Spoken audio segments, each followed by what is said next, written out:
Leksimizin devamı hürmetlik vatandaş bugün çislağa 2022 yıl 6. ayının 24. günü.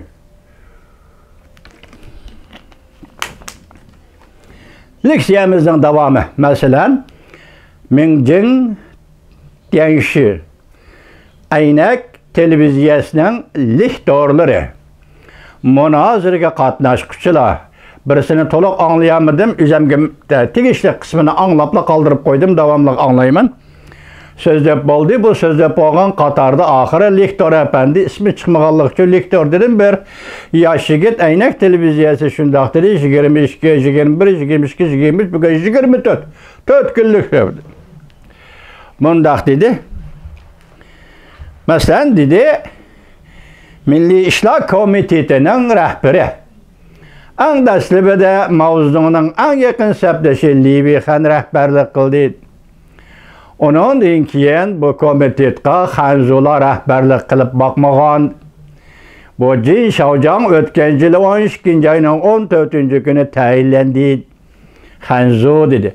Bu endi hozir payyo tayinlendi Xanzu dedi. Aralıkta bu Milli Komiteti tayinlengan Ulampo ve başkalarını eğizge anmadı. Kim bu işten kat'i nazar? Mesela hazırki avtonom rayon bekar kılınamdı degen sözünü eğizge alganda avtonom rayonun kuruluşu, kelişi, ketişi doğrusu da bu liktor kıskıça toxtaldı. Aynek televizyasının liktoru kıskıça toxtaldı. Mesela aynı çağda mavzunun sepdeşi Livi Xan mavzunu məsləhət berib biz milli territoriyalik avtonomiya yani ZCQ kuraylığı degenti mavzun təsdiqildi. Şu iş büyücü oldu. Bu iş 1952 yılı yüz berdi. Esinizde bu vatandaşım 1952 yılı 2. ayda ötküzülgen mavzun Stalin söhbeti. 51 ötüp gitti değil.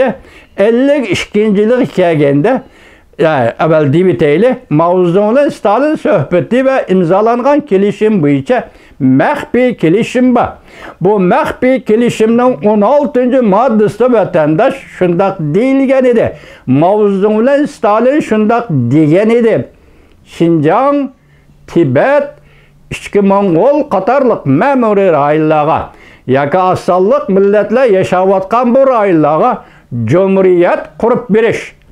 Cumhuriyet kurup beriş jarayanida Rusya yordam qilish, Jungo yordam qilish. Yaka Jungo Rusya birlashib yordam qilib Tibetlarga, Uyg'urlarga, Mongollarga Cumhuriyet kurup berish. 16. maddesi Moskvada imzalangan məxfi şartnama. Avalqısı uçuq şartnamalar, bizlar sözləvatqan şartnama, uçuq şartnama, məxfi şartnama. Bunu biz yazıp kirgizdik, kitaplarımızga, materiallarımızga varmış tayyor hazır.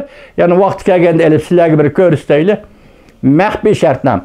Nemiş ki Stalin bilan mavzudun bu milletlarga Cumhuriyet kurup berimiz degan gapni egizdan chiqarib 1952 yılı Milli İşler Komiteti degen komitetini kurup, bununla rehberlik kılıp Livi Xan degenini saylap, Livi Xan degen nemiş ki oturdan çıkıp milli territoriyalik avtonomiya ZCQ kurup bir degen bulup kaldı.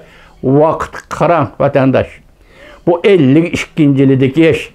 Şunun işininki 1952 yılı Livi Xan milletler siyasetini belgileydiğen, milletlerge memuriyet kurup birdiğen muşu vaxtta Stalin 52 yılı şu vaxtı Kazakıstan'ın reisi Konanbayevni Beijing'e evetip, Beijing'de bir yıl oturup Livi Xan bilen birleşip Konanbayev işkisi avtonomiya.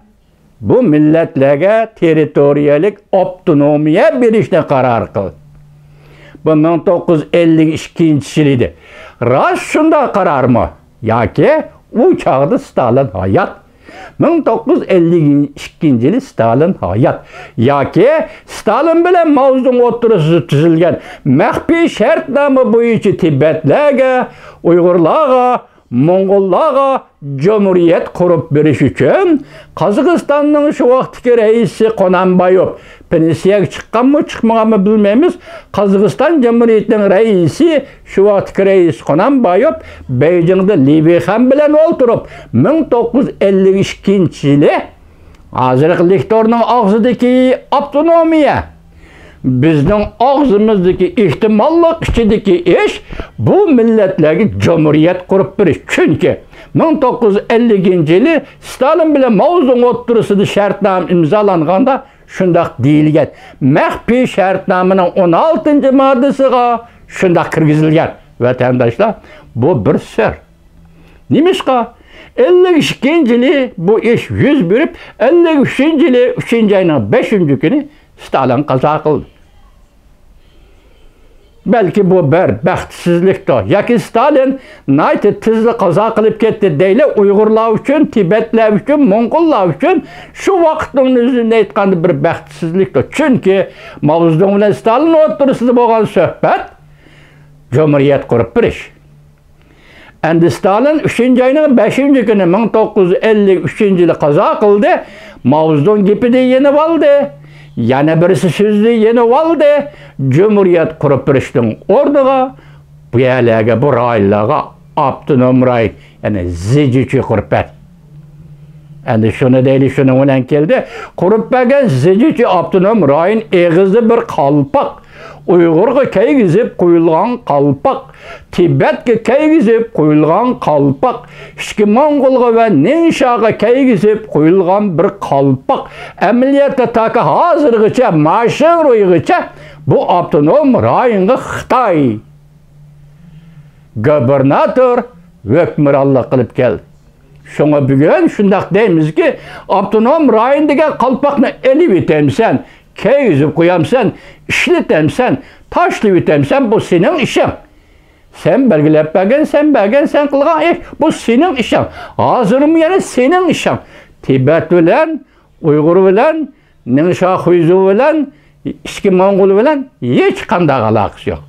Lekin navbat, endi vaziyat qistab mushaga kirganda Uyg'ur o'rnidan dastur olamdi. Tibet o'rnidan dastur olamdi. İşki Mongol o'rnidan dastur olamdi. Ular siyosiy maqsadlarini o'ttirib qo'ya olamdi. Bu albatta xalqaro jamiyat bu millatlarga yoritib beradigan vaziyatdir.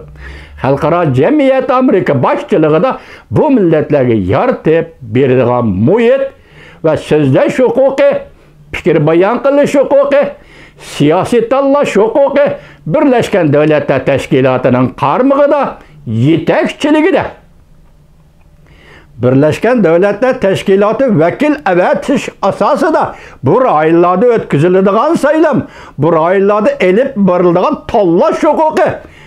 Amerika başçılığında G'arb dünyası şu şaraitini yaratıp berse, vatandaş o vaqtida Uyg'ur nima deydi, Tibet nima deydi, Mongol nima deydi, bu başka gap. Bugun Payyo nima deydi, Jin Shaojiang nima deydi, Li Weikhan nima deydi, Xi Jinping nima deydi, bu başka gap. Vatandaş hazır vaziyet mana bu yerga yetib keldi. Tushundingizmi? Bu yerga yetib keldi. Şuna siz bugün hazır o'ttirg'i chiqib, 20. qurultay ochilish arifasida Xi Jinping için nima? Cumhur milletleri, Cumhur milletleri ailesi, Cumhur milletleri ideyasi, medeniyet bilan oziqlantirish, assimilatsiya qilish. Shu narsani bilib olinglar, Jungolar apandilar, assimilatsiya ikki xil bo'ladi. Onun biri tabiiy medeniyet assimilatsiyasi. Onun yana biri zorlash bilan ishga oshiradigan assimilatsiya. Bugun Uyg'uristonda yo'lga qo'yilgan bu assimilatsiya siyosati majburlash bilan yo'lga qo'yilgan assimilatsiya siyosati. Medeniyet assimilatsiyasi o'zi ixtiyoriy assimilatsiya bo'lgan bo'lsa, qo'yib kimni o'chi? Qani sen mushakimiyating, mushzaruriyating aslida qo'yib baqa kimni o'chi? Xitoyni Uyg'ur assimilatsiya qilamdi, Uyg'urni Xitoy assimilatsiya qilamdi. Buni belgilaydigan birdan bir yo'l madaniyat ustunlik. Medeniyet üstünlüğüdür. Keçirenler mi ırıkça emas? Aldığımızda ütüp ketken 5. ayının 30. günü Engliyelik. Doktor, olim, John'dan Semet Filli Hanım 5. ayının 30. günü Amerika Ovazı Radyosu yazgan 3 kısımlık makalesi de Uygurlar. Ahtellik değil. Uygurlar kubul kılgıdak senin nimi medeniyetin var? Cüngolak efendi. Ben şunu bir aytayım. Uygurlar kubul kılıdı mı medeniyetini deydiğen nimi medeniyetin var? Hey Cüngolak. Şunu sen bugün assimilasyon zorluk yolunu tanlap aldın. Zorluk bilen assimilasyon kılış mümkün emas. Mutlaka mümkün emas. Akan Stalin'den bir cümle sözünü sana takdim kılay. Dünyada hamma narsa özgürdür. Bir narsadan başka hamma narsa özgürdür. Millet özgermeydi, millet yok olmaydı. Mesela esingde bolsan Cüngolak efendi.